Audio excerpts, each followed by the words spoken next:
Менің бір осы көп жылдық торабымда, сынағымда, тәжірибемде алғаным, адам өзін өзі тәрбиелеуде, өзін өзі жеңуде, нәпсісін жеңуде, яғни өзін өзіне білім алып жетілуінде қиындықтар көп туындайды. Ол оңай емес.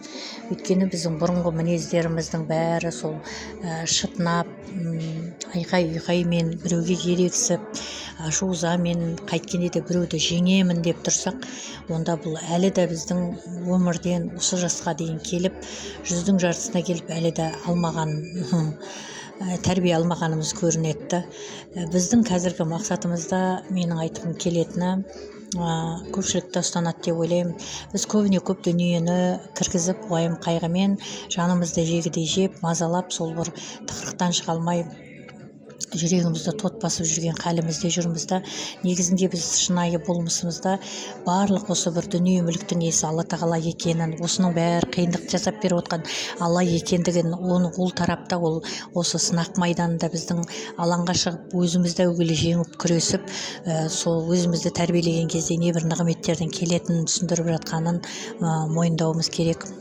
Және де біз өзімізбен әлі де күресіп, әлі де бір орталарға барып, білім ізденіп, сапалы білім алып, өзімізді жетілдіргіміз келіп жүрген болса, мен айтқым келеді, әуелі адам айтады, Әл-Фараби айтқандай, адам баласы жаңағы тәрбиесіз білім емес деп, сондықтан бірінші тәрбиені өзімізден бастағанымыз үшін.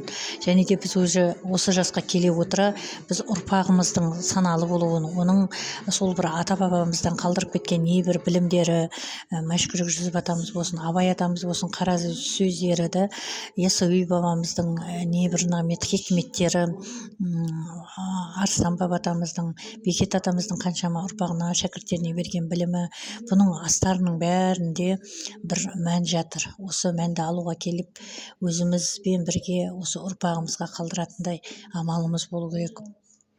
Ұрпағымыз ертеңгі күні саналы, білімді, парасатты, мәдениетті болып, еліне, халқына, қоғамға қызмет ететін болса, адамзат баласында үлкендерден бата алатын болса, үлкендердің батасы сондай бойларына даритын болса, небір нығметтерге ие болатынын көруге болады.